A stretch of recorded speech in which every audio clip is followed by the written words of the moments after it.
Caros amigos telespectadores, graça e paz a todos vocês, em o nome de Deus o Pai e de seu Filho Jesus. Nós hoje vamos tratar de um assunto de extrema atualidade, que é o aborto.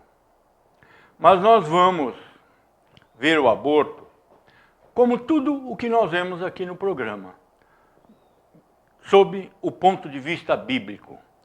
O que diz a Escritura a respeito do aborto? Nós não vamos fazer especulações e nem vamos analisar esse fato à luz do noticiário, ou do que a pessoa acha, ou aquele outro também acha. Não, nós vamos em busca da verdade. E a verdade é somente o que nos diz a Escritura. Então, para começar, vamos ver o seguinte: o que é uma criança ainda não nascida? O que é aquilo que está no ventre da mãe? O que é essa criança não nascida? Uma criança não nascida é um ser humano completo, constando de corpo e alma, como um adulto, como uma criança, como um velho, como qualquer pessoa da humanidade. Nós hoje nos propomos a provar isso de acordo com o ponto de vista bíblico, porque esse é o ponto-chave do aborto. Algumas religiões ditas cristãs já cederam à pressão do governo, declarando o quê? Que uma criança somente se torna um ser humano após o nascimento. Mas isso não é o que diz a Bíblia. A Bíblia nos diz que um ser humano é formado no ato da concepção, onde ele recebe de Deus uma alma racional, humana, de forma perfeita e acabada. Então, o que é o nosso corpo? Que a gente fala, o corpo da criança, o corpo do feto. O que é o nosso corpo? Eu hoje peso 90 quilos, tenho algumas vértebras fraturadas, algumas outras coisas, os acidentes da juventude. Esse é o meu corpo hoje. Quando eu tinha 1 ano de idade, eu pesava 6 quilos, não tinha nada quebrado, era pequenininho. No entanto, aquele não era meu corpo. Quando eu tinha 20 anos, eu era um atleta poderoso, ia nos jogos abertos, isso, aquilo. Hoje, eu mal consigo fazer uma caminhada. Aquele não era meu corpo? Aquele era meu corpo. A cada 7 anos, 10 anos, o corpo se renova totalmente. As células que constituem o meu corpo hoje não são as mesmas que o constituíam quando eu era criança. Da mesma forma, o feto que está no ventre da mãe, desde o momento da sua concepção, aquele é o nosso corpo. Aquela é a nossa alma. Esse ser humano que foi concebido, no instante mesmo em que ele é concebido, ele é um ser humano completo. De onde vemos que o aborto não é mais do que um assassinato. Um aborto forçado, provocado pelo homem, porque existe aborto natural, do qual a mãe não tem culpa alguma, se tiver tomado cuidado. Mas um aborto provocado nada mais é do que um assassinato. Vejamos o que nos diz Jesus a respeito desse corpo humano. Evangelho de João, capítulo 21, verso 18. Jesus está falando com Pedro. Em verdade te digo que, quando eras mais moço, tu te cingias a ti mesmo e andavas por onde querias.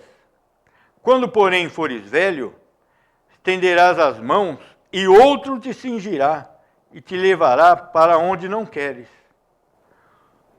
O que Jesus está nos dizendo aqui?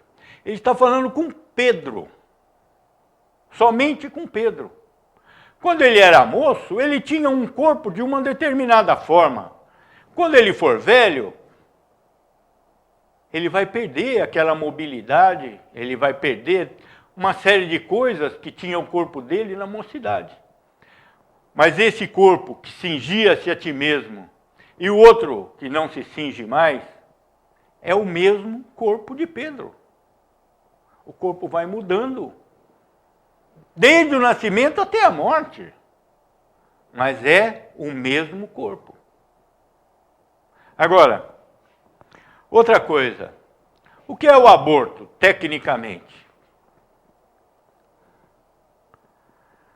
O aborto é a expulsão do feto do ventre da mãe, praticada de forma instrumental pelo homem, com o intuito de extinguir aquela vida que está ali presente no feto. Ou seja, como nós estamos dizendo, é um assassinato de um ser humano. E a Bíblia nos diz o seguinte, livro do Êxodo, capítulo 20, verso 13. Não matarás. O sexto mandamento é extremamente abrangente. Nós teremos oportunidade de estudar isso no nosso bloco do catecismo, quando estudarmos os 10 mandamentos. Nós vamos ver que esse mandamento se estende a praticar o mal contra um ser humano de qualquer espécie, a causar qualquer dano ao ser humano, mesmo de forma passiva, você deixar de fazer algo que beneficie aquela pessoa que estivesse a seu alcance fazer, você está violando esse mandamento. Quanto mais ao exterminar um ser humano, que é o feto. Agora, vamos fazer um parêntese aqui, para fazer um comentário breve a respeito desse mandamento, o qual estudaremos com mais detalhes mais à frente. Esse mandamento, na verdade, refere-se a quê? A não derramar sangue inocente. Esse mandamento não proíbe que o homem abata animais para a sua alimentação. Esse mandamento não proíbe que criminosos sejam condenados à morte. Esse mandamento refere-se a derramar sangue inocente. Essa é a forma mais simples desse mandamento, mas ele é colocado desta forma, não matarás, justamente para ter uma abrangência maior. Quando Deus transmitiu esses mandamentos a Moisés, eles eram chamados as 10 palavras. Moisés, posteriormente, desenvolveu esses mandamentos para que eles se tornassem mais fáceis de entendimento para o povo. Um povo rude, bárbaro, nômade, que precisava de explicações para entender as coisas. Por isso é que muitas coisas na Bíblia são ditas de forma a vir de encontro ao entendimento do homem. Mas, no fundo, elas têm aquela designação divina, das quais nós não podemos fugir. Então, continuando nesse parêntese a respeito desse mandamento, não matarás, nós vemos o quê? Essas muitas pessoas que defendem a legalização do aborto, ao mesmo tempo são contra a pena de morte. Elas afrontam a Deus de duas formas. Primeiro, derramando sangue inocente. E segundo, deixando de cumprir o preceito bíblico, que é válido até hoje. Jesus Cristo, na sua vinda, aboliu as leis cerimoniais, as leis civis do povo judeu, mas a lei moral de Deus, ela é eterna. Jesus nos diz claramente que ele não veio para abrogar a lei, mas para cumpri-la em nosso lugar, que somos incapazes de cumpri-la. O que nos diz a Bíblia a respeito da complementação desse mandamento? Livro do Êxodo, capítulo 21, verso 12. Quem ferir a outro, de modo que este morra, também será morto. A pena de morte para criminosos é clara, definida, sem a menor sombra de dúvida na Bíblia. Agora, por que essas pessoas que defendem o assassinato do feto defendem ao mesmo tempo a proteção do criminoso? É difícil, é muito difícil de entender esse tipo de coisa. Isso é um desvio, é uma rebeldia contra a lei de Deus, voluntária e deliberada da parte do homem. Nós temos que nos ater, nós cristãos, que somos verdadeiramente cristãos, temos que nos ater à Escritura, e não aos nossos achismos e aos modismos da época. Então,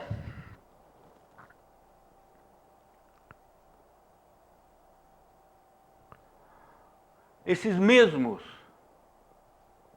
naturalistas, humanistas, que defendem o aborto, defendem-no num sentido muito mais amplo do que está se pretendendo na lei. Na verdade, existe um movimento internacional para que essa legalização do aborto em todos os países venha a ser utilizada como um controle populacional. As coisas nunca são politicamente tão simples quanto parecem.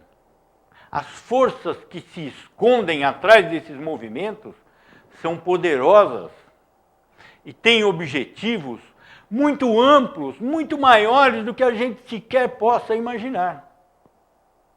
O que essas forças defendem? A legalização do assassinato de um ser absolutamente inocente. Por outro lado, a proteção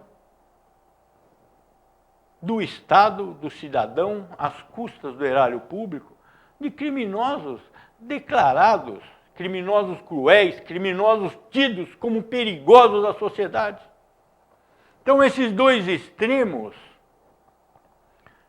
de desequilíbrio demonstram o quanto o homem hoje está afastado da lei de Deus. Mas vamos voltar agora, depois desse parênteses, ao nosso tema do aborto. Todas as coisas dizem respeito a alguns temas que nós tratamos. E nós temos, obrigatoriamente, que muitas vezes estender a explicação dessas coisas a temas periféricos ou paralelos que acabam influenciando dentro daquilo que estamos estudando. O que Deus nos diz no livro do Deuteronômio a respeito desse sangue inocente? Deuteronômio, capítulo 19, verso 10. Para que o sangue inocente se não derrame no meio da tua terra, que o Senhor Deus te dá por herança, pois haveria sangue sobre ti. Nós estamos falando sobre a abrangência dos mandamentos e dos atos do homem e da sociedade. O que Deus está nos dizendo aqui?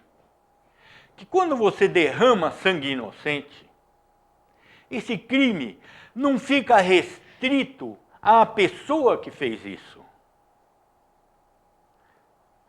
Toda a terra sofre todo o país que permite isso cai no desagrado de Deus. E de uma forma ou de outra, o peso desse castigo virá. Se não vier nessa vida, virá na vida do porvir.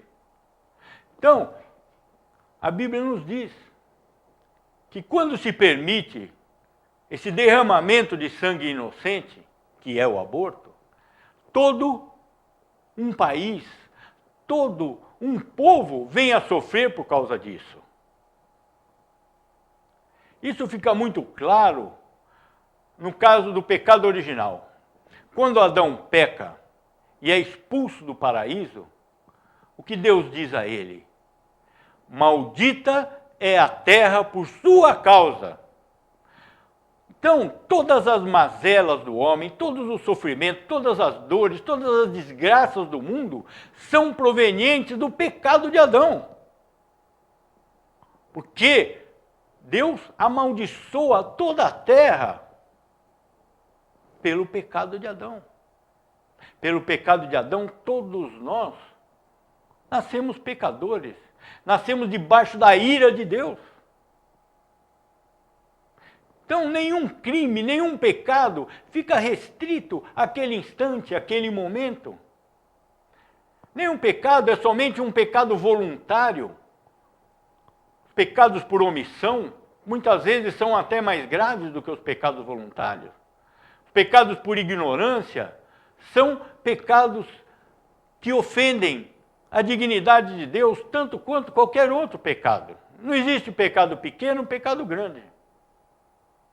Somente Cristo, na sua vida perfeita, no seu sacrifício perfeito, na sua ressurreição, conseguiu cumprir toda a lei de Deus e propiciar a ira de Deus em nosso lugar. Então não nos cabe mais tentar acrescentar, cooperar, escolher, o que quer que seja, com relação a esse sacrifício perfeito de Cristo. Porque o homem é pecador. Um pequenino pensamento, acabou. Porque quem tropeça em um ponto, tropeça em toda a lei. Por isso é que não existe nenhum homem santo em toda a face da terra, em todos os tempos de existência da humanidade.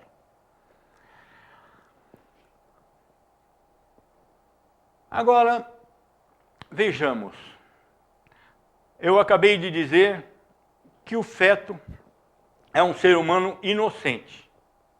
Por outro lado, eu também acabei de dizer que todo ser humano nasce em pecado e sob a ira de Deus. É preciso que se faça uma distinção muito clara, uma distinção que se chama de distinção de jurisdição. Distinção seria o alcance legal do que é a lei do homem e do que é a lei de Deus.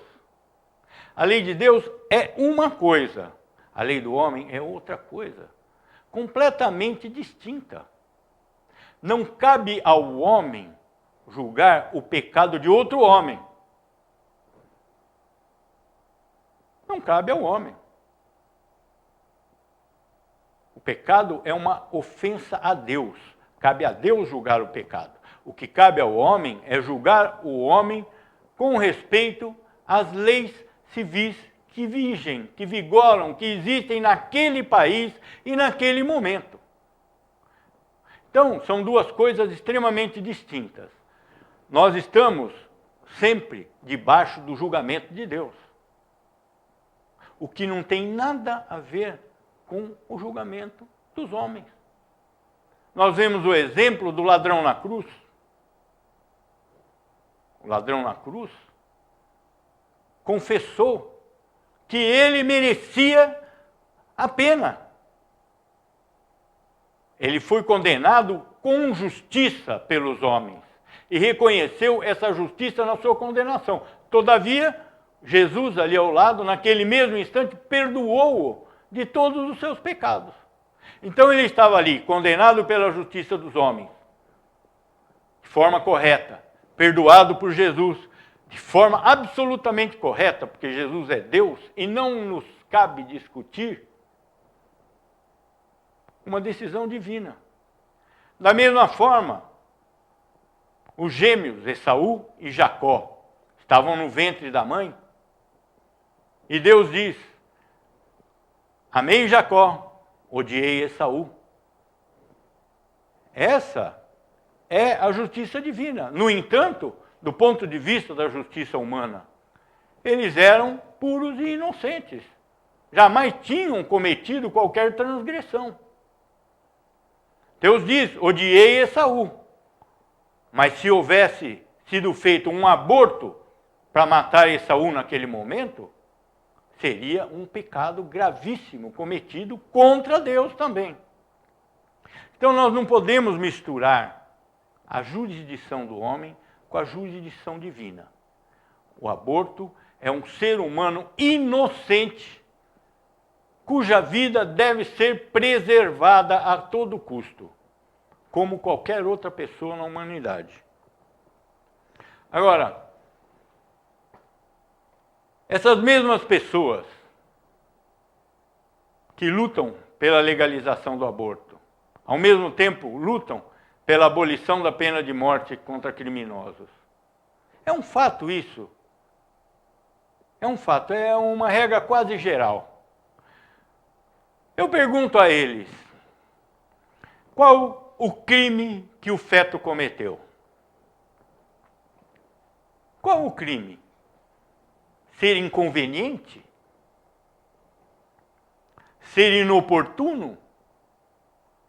Ora, se nós fôssemos eliminar todas as pessoas inconvenientes ou inoportunas, nós íamos passar uma foice na humanidade. Mas isso não tira da pessoa o direito da vida, como não tira do feto. Ele é inoportuno, mas é um ser humano. Um ser humano com todos os direitos inerentes a qualquer outro ser humano. Vejamos agora o que nos diz a Bíblia a respeito de algumas pessoas que ainda estavam no ventre da mãe. O homem é feito à imagem e semelhança de Deus. E isso no momento da concepção. Vejamos o que Deus diz ao profeta Jeremias. Livro de Jeremias, capítulo 1, verso 5. Antes que eu te formasse no ventre materno, eu te conheci. E antes que saísses da madre, te consagrei e te constituí profeta às nações. O que Deus está dizendo aqui para Jeremias? Ele conheceu Jeremias dentro do ventre de sua mãe. Ora, Deus não pode dizer que conheceu uma pedra ou uma massa de carne informe. Deus conheceu uma pessoa humana. No ventre da mãe, Deus constituiu Jeremias profeta. Um pedaço de pau, um pedaço de carne, um osso caído no chão, não pode ser um profeta. Um profeta é um ser humano completo, um corpo e alma. Então, no ventre da mãe, Deus escolheu Jeremias, conheceu Jeremias, constituiu-o como profeta. Nós temos ainda outro exemplo. Nós temos um exemplo de João Batista. Quando Maria vai visitar Isabel, que é a mãe de João Batista, assim que Maria chega, a criança, João Batista, estremece no ventre da mãe e recebe o Espírito Santo. Somente um ser humano pode ter essa emoção, somente um ser humano pode receber o Espírito Santo. Vejamos o que nos diz a Bíblia. Evangelho de Lucas, capítulo 1, verso 44. Pois, disse Isabel a Maria, logo que me chegou aos ouvidos a voz da tua saudação, a criança estremeceu de alegria dentro de mim. Ora, a criança estremeceu de alegria dentro de mim. Ela estava grávida de 6 meses. O feto estremeceu de alegria. Ele recebeu o Espírito Santo naquele momento. Ele se alegrou. Vejam bem esse outro fato. Ele se alegrou ao ver o seu Senhor e Salvador, que estava no ventre de Maria. Um sentimento do feto para outro feto. João Batista estremeceu no ventre da mãe, não pela voz de Maria, mas pela presença do Senhor e Salvador, que estava ali em formação, em gestação no ventre da mãe. Então, a Bíblia nos diz, em vários outros exemplos que nós vamos ver no nosso próximo bloco, que a criança é um ser humano dentro do ventre da sua mãe. E o direito de vida dessa criança é inalienável, tanto quanto qualquer outro ser humano no mundo. O feto é um ser humano. Nós já vimos hoje o suficiente para comprovar isso de maneira cabal. Mas nós vamos estender esse assunto, vamos ver mais alguns exemplos e vamos, no fim do nosso bloco, ver um efeito prático disso, como os cristãos devem se colocar diante dessa questão. Por enquanto, oremos. Pai onipotente, Deus eterno, Criador dos céus e da terra e tudo quanto nele se contém.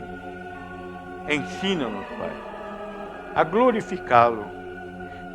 Ensina-nos a amar a Tua palavra acima de todas as coisas. Dirige os nossos passos no louvor e na adoração que lhes são devidos. Tem misericórdia de nós e perdoa-nos os nossos pecados. Em o nome de Jesus. Amém.